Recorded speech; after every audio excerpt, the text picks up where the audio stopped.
श्रीमद् रामचरितमानस में अभी हम पहले श्लोक की ही व्याख्या में चल रहे हैं। वर्णानामर्थ संगानाम रसानाम छंदसामपि मंगलानाम च कर्तारो वंदे वाणी विनायको। यहाँ जहाँ एक तरफ भक्ति है, जहाँ एक तरफ ज्ञान है, जहाँ एक तरफ वैराग्य है, वहीं श्रीमद् रामचरितमानस में जीवन प्रबंधन है। और जीवन प्रबंधन में अभी हमने दो सूत्रों की चर्चा की। पहला सूत्र था वाणी और दूसरा सूत्र था विनायक। हमारा रामचरितमानस का उद्देश्य ये नहीं कि आप गुरु जी के चेले बन जाओ, गुरु जी का काम बनता रहे और चेला जी गुरु जी का काम चलाते रहे। नहीं, गुरु तो पारस से भी बढ़कर है। पारस अगर लोहे को छूता है तो लोहे को सोना बना सकता है, लेकिन पारस कभी लोहे को पारस नहीं बना सकता। लेकिन गुरु सामने वाले को गुरु बना देता है। गुरु का मतलब होता है बड़ा, यानी गुरु तत्व में उसको स्थापित कर देता है। तो महानुभाव, हम चर्चा कर रहे हैं विनायक, और विनायक का एक अर्थ यह भी होता है, इस पूरी रामायण का अगर कोई हीरो है तो भगवान श्री राम है। विनायक एक अर्थों में गणेश जी हैं, तो दूसरे अर्थों में विनायक जो हैं वो भगवान ठाकुर जी हैं, और तीसरे में वो ठाकुर जी कौन है? आप ही हो। कहां ढूंढने जाए? नानक जी ने कहा, तू काहे रे वन ढूंढन जाई, जंगल में ढूंढने क्यों जाता है? तुझ में राम, मुझ में राम, सब में राम समाया है। कर लो सभी से प्यार, जगत में यहां कोई नहीं पराया है। तब हम गाएंगे कि आप सीताराम हो जी, आप राधे श्याम हो, आपके चरणों में दाता मेरा प्रणाम हो। आप सीताराम हो जी, आप राधे श्याम हो, आपके चरणों में दाता मेरा।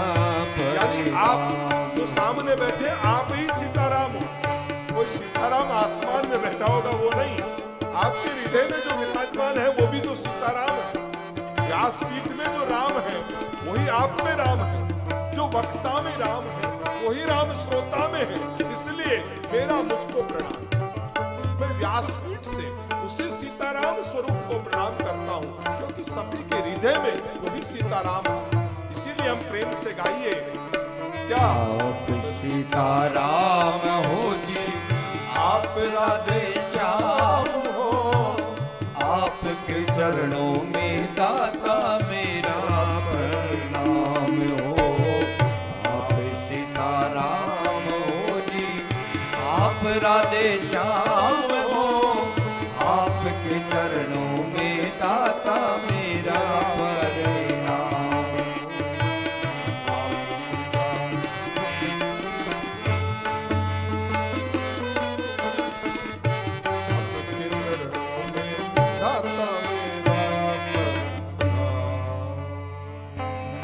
आइए आगे बढ़ते हैं। भवानी संक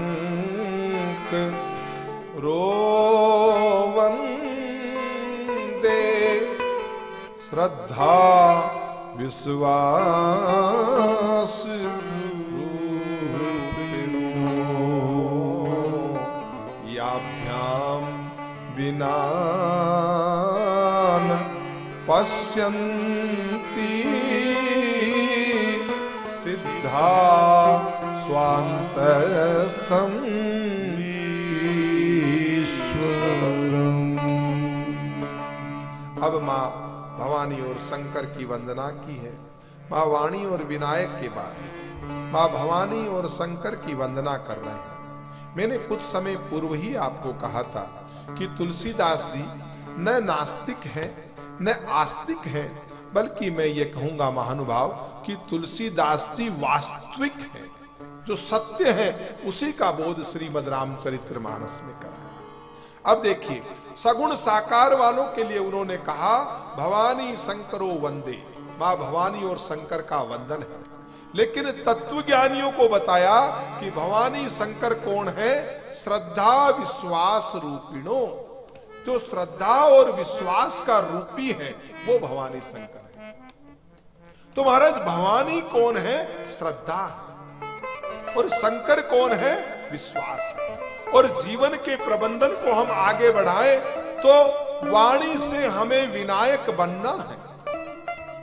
ये जितने बड़े आज हमारे प्रधानमंत्री जी वहां तक बने, उनकी सब योग्यताओं में से एक योग्यता यह है कि उनको बोलना आता है, वाणी की साधना है। और वो अपने वाणी के चातुर्य से एक साधारण व्यक्ति से वहां तक पहुंचे। तो ये वाणी का गुण है।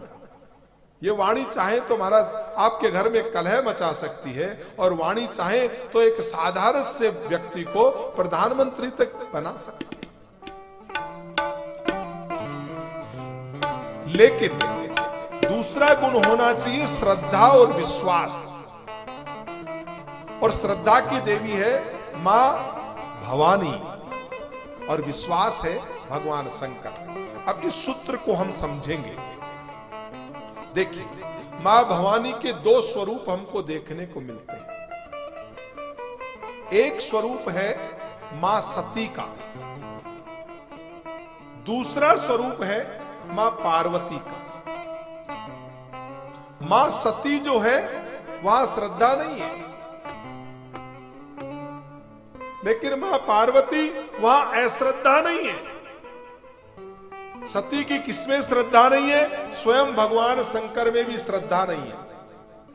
भगवान शंकर ने भगवान राम को प्रणाम किया, सच्चिदानंद भगवान की जय, लेकिन सती की श्रद्धा नहीं। सती कहती है मैं कैसे प्रणाम कर लूं? आप तो रास्ते चलते किसी भी व्यक्ति को बोल देंगे सच्चिदानंद भगवान की जय, अरे वो तो उनकी पत्नी खो गई और ये हाय सीते कहते हुए बेचारे दो किशोर जा रहे हैं और आप इनको सच्चिदानंद की जय बोल रहे हैं। प्रभु अपन ये नहीं कर सकते। यहां श्रद्धा मात खा गई। परिणाम क्या हुआ? अश्रद्धा होने की वजह से सती को वो शरीर छोड़ना ही पड़ा। और मां पार्वती वो श्रद्धा की। तो जो ज्यादा पढ़े लिखे लोग हैं ना, उनमें श्रद्धा का अभाव होता है। सती बहुत पढ़ी लिखी थी। क्यों पढ़ी लिखी थी? कि उसका बाप दक्ष था, और जिसका पिता दक्ष हो, पिता दक्ष का मतलब होता है जो हर चीज में पारंगत है। अब दक्ष की बेटी आप लेकर के आओगे, वकील की बेटी आएगी तो कुछ कानून तो घर से सीख करके आएगी। दक्ष की कन्या और वो आपके कहते ही मान जाए। ये जो मार्ग है ना अध्यात्म का, यहां श्रद्धा ही नहीं अंधश्रद्धा भी करनी पड़ती। और नहीं करोगे तो तत्व से जान नहीं पाओगे। ये पृथ्वी गोल है, ये मेरी श्रद्धा है। मैंने नहीं देखी, आपने नहीं देखी, ना आपने देखी, लेकिन जिन्होंने शोध किया उन्होंने कह दिया पृथ्वी गोल है और हमको मानना होगा। और अगर हम अश्रद्धा करें कि गोल कैसे है, यहां से दिल्ली तक चलो ये तो चपटी है, तो उम्र बीत जाएगी। अगर हर चीज को ठोकर खाने के बाद ही सीखना है तो महानुभाव एक उम्र बीत जाएगी। तो हमें क्या करना पड़ेगा? गुरु वचनों में श्रद्धा करनी पड़ेगी। और गुरु वचनों में श्रद्धा होगी तो ये सूत्र खुल जाएंगे। और गुरु वचनों में अगर आपकी श्रद्धा नहीं है तो मां सती ने श्रद्धा नहीं की। भगवान शंकर ने कहा यो नहीं करती तो आओ चल सती, मैं तुझे गुरु के पास लेके जाता हूं। एक बार कुंभज ऋषि पाई, एक बार भगवान शंकर जो है वो कुंभज नाम किसका है? घटज, जिनका घड़े में से जन्म हुआ पूरा समुद्र के लिए। उनके पास में एक बार कुंभज ऋषि पाही उनके पास में लेकर के गई है कि जाओ महाराज आप इसको ज्ञान दो। तो संत ने देखा कि स्वयं परमात्मा पधारे हैं, उन्होंने आदर सत्कार किया, नमस्कार किया, प्रणाम किया। तो सती ने देखा कि ये काहे के गुरुजी, ये गुरुजी कैसे हो सकते हैं, ये तो स्वयं दंडवत कर रहे हैं। कुंभज नाम अगस्त मुनि का है। इन्होंने एक अंजलि में वो घड़े में घटज नाम यानी घड़े के अंदर उनका जन्म हुआ है, हम उनको श्रीमान कुंभज भी कहते हैं। तो एक बार कुंभज ऋषि पाही, एक बार भगवान शंकर मां पार्वती को सोचा नहीं मानती है तो गुरु के पास लेके जाओ, लेकिन गुरु में भी श्रद्धा नहीं है। ये कैसे गुरु हो सकते, ये तो उल्टे हमें धोख लगा रहे हैं। अरे आपको धोख लगाए तो भी क्या, आपको धोख लगाए तो क्या। एक बार कुंभज ऋषि पाई, एक बार कुंभज ऋषि के पास में भगवान शंकर चल के जाते हैं। 9 दिन तक राम कथा सुनाते हैं, लेकिन सती के दिल में श्रद्धा नहीं। और जब श्रद्धा नहीं तो परिणाम क्या हुआ? परिणाम यह हुआ महाराज कि सती को अपना शरीर छोड़ना पड़ा। और दूसरे जन्म में शरीर छोड़ते समय भगवान से प्रार्थना की, हे भगवान अब की बार किसी विद्वान और ज्ञानी बाप की बेटी मत बनाना,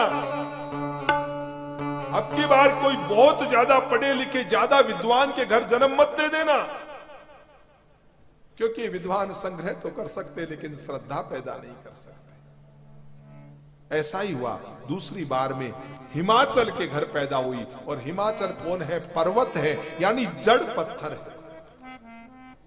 जड़ नाम, जड़ तो कहते मूर्ख है, नितांत मूर्ख, कोई समझ नहीं दुनियादारी की। जड़ पत्थर के घर पार्वती जी का जन्म होता है, लेकिन यहां श्रद्धा की देवी। कहते 10,000 वर्ष तक तपस्या की, और उसके बाद जब भगवान शंकर के साथ विवाह करके सती जाने लगी, तब मां भगवान शंकर से कहते प्रभु ध्यान रखना ये मेरी लली थोड़ी छोटी सी। माता जी 10,000 वर्ष में तो कई की दादियों की दादी हो गई, और 10,000 वर्ष में भी ये छोटी सी है। इसका तात्पर्य तत्व की दृष्टि से यह है श्रीमान, श्रद्धा जितनी लंबी होती जाएगी, श्रद्धा जितनी बड़ी होती जाएगी, उतनी कुंवारी होती जाएगी। एक बार कुंभज ऋषि पाही, एक होती है बुद्धि और दूसरी होती है विद्या। बुद्धि और विद्या वैसे ये समानार्थक लगती है कि बुद्धि और विद्या में क्या फर्क हो सकता है। जो बुद्धि है वही विद्या है, क्यों गोपाल जी? वही है ना, या फर्क है? कुछ फर्क है। बुद्धि शिक्षा से आती और विद्या दीक्षा से आती। बुद्धि शिक्षा से आती, दोनों को प्राप्त करने की राह अलग है। स्कूल में जाकर के जो हम ज्ञान अर्जित करते हैं वो बुद्धि है। अब वो बुद्धि तो हमें नहीं मिली, लेकिन बाबा जी भगवान दास जी के चरणों में बैठ करके जो सीख ले वही तो कृपा प्रसादी बोल रही है। बाकी हमारे पास कहां डिग्री है हमारा, वो बुद्धि। और गुरु के चरणों में बैठकर जो दीक्षा के मार्ग से मिलती है वो विद्या। बुद्धि आएगी, अहंकार को बढ़ाएगी। मैं बीकॉम हो गया, एमएस हूं, पीएचडी हूं, नाम के आगे डॉक्टर लगाएगा, बड़ा अहंकार को पोषित करती जाएगी। जो जो बुद्धि बढ़ेगी, बुद्धि अहंकार को पोषित करेगी। लेकिन जो जो विद्या आएगी, विद्या ददाति, वो विनम्रता को प्रदान करेगी। लेकिन दोनों जरूरी है। या विरोध किसी का नहीं। ये व्यासपीठ आलोचना करने नहीं बैठे, क्योंकि हमने कहा ना, ये तुलसी की रामचरितमानस है। हम यहाँ सेतु बंद करने के लिए, यहाँ जोड़ने के लिए बैठे हैं, किसी की आलोचना नहीं। इसलिए हनुमान जी महाराज से हमने 3 चीजें मांगी, बल बुद्धि विद्या देहु मोहे, हरहु कलेश विकार। हे दाता, जीवन में प्राप्त करने योग्य 3 ही चीजें हैं। एक बल देना, सामर्थ्य देना। बल का मतलब शरीर नहीं, आयु बल भी चाहिए, धन बल भी चाहिए, हमें शरीर का बल भी चाहिए, सभी तरह के बल। धन बल चाहिए, बुद्धि बल चाहिए, ज्ञान बल चाहिए। बल बुद्धि विद्या देहु मोहे, मुझे बल देना, मुझे बुद्धि देना और विद्या देना। इसका मतलब बुद्धि और विद्या दोनों अलग। तब तुलसी ने दोनों को अलग, यानी बल के साथ मुझे बुद्धि भी देना। हे प्रभु, मुझे ये स्कूली शिक्षा भी जरूरी है, ये डिग्रियों वाली शिक्षा ये भी जरूरी है, लेकिन इसके साथ साथ में कोई गुरु महाराज मिल जाए, उनकी दीक्षा भी दिलवा देना। दोनों मार्ग का समायोजन है, मुझे शिक्षा भी मिले, मुझे दीक्षा भी मिले। बल बुद्धि विद्या देहु मोहे। तो हनुमान जी ने कहा, भाई 3 चीज तुम ले लोगे, हमें क्या दोगे, वापस क्या दोगे? आप तो हमेशा मांगने की आदत है। उन्होंने कहा, महाराज मैं वायदा करता हूं, आप मुझे दे दो, मैं डबल कर दूंगा। मैती साहब बैठे हैं, डबल करना तो मैती साहब ने बहुत सीखा। उन्होंने कहा, भाई 3 आप हमको दो, मैं आपको 6 दूंगा। 3 का 6 दोगे, तुम्हारे पास देने को क्या है? बोला, देखो देने का वायदा करता हूं, है तो मेरे पास बहुत, 6 का खजाना है, लेकिन मैं वायदा कर रहा हूं, जब आप मांगोगे तब दूंगा नहीं। वो 6 मेरे विकार है, काम क्रोध मद लोभ ईर्ष्या द्वेष, ये मेरे 6 विकार हैं, इनका मैं खजाना है। आप मुझे 3 दो, बल बुद्धि विद्या देहु मोहे, और मैं आपको ये 6 विकार दूंगा, लेकिन मैं प्रॉमिस करता हूं दूंगा नहीं, आपको हरण करना पड़ेगा। मेरे प्रॉमिस को याद दिलाना पड़ेगा, मैंने जो वायदा आपसे किया है आपको हरण करना पड़ेगा। हरहु क्लेश विकार।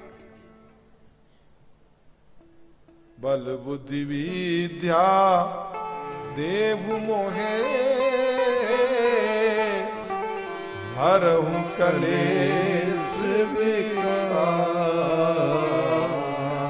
आप मुझे बल दो, मुझे बुद्धि दो, मुझे विद्या दो, और हे परमात्मा, हे हनुमान जी महाराज, मेरे इन काम क्रोध मद लोभ ईर्ष्या द्वेष जितने हैं, इन 6 विकारों को आप हर ले। भवानी संक रोवंदे, श्रद्धा विश्वास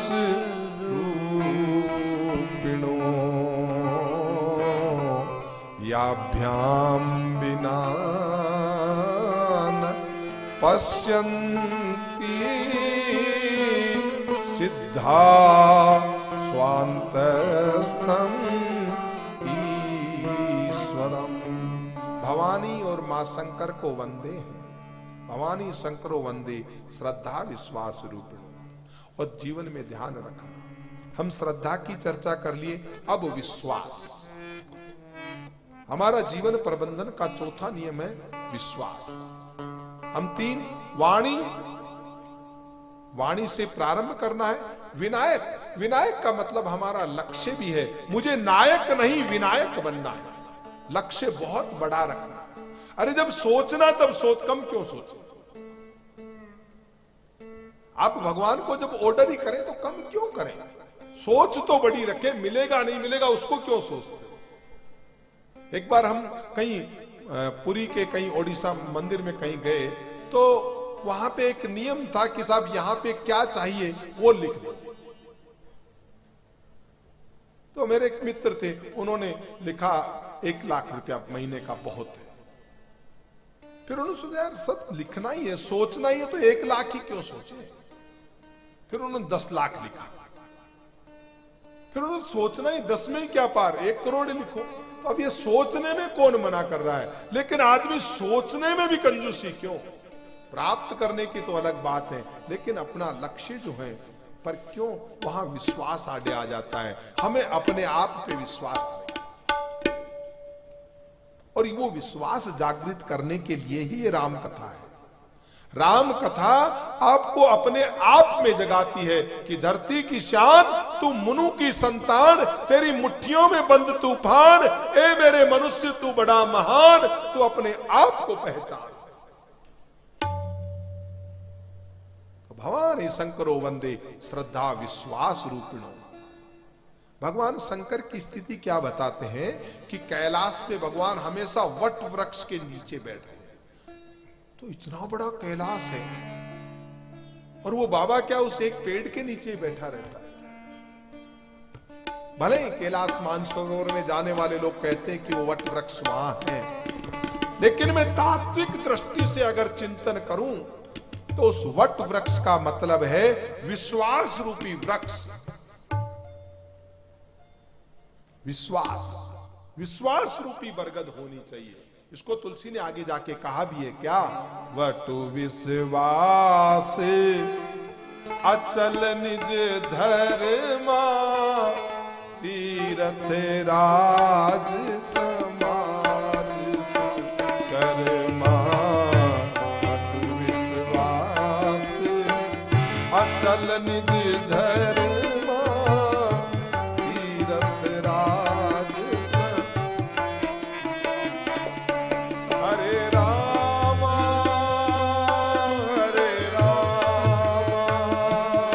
राजा रामा,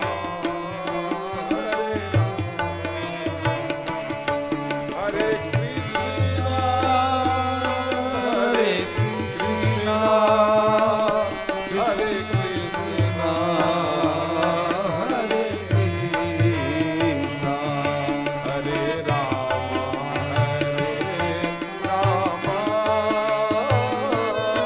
हरे रामा,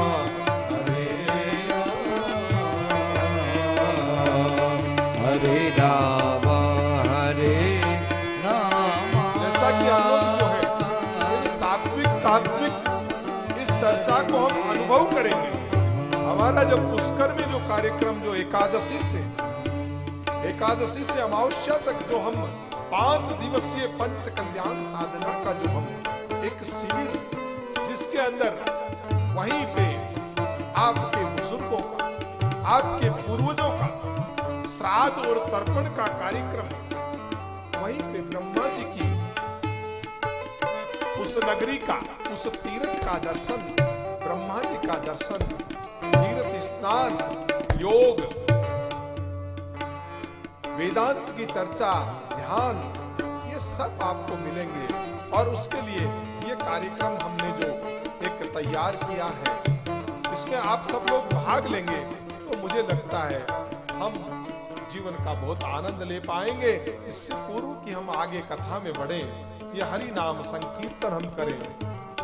राजा राम राम राम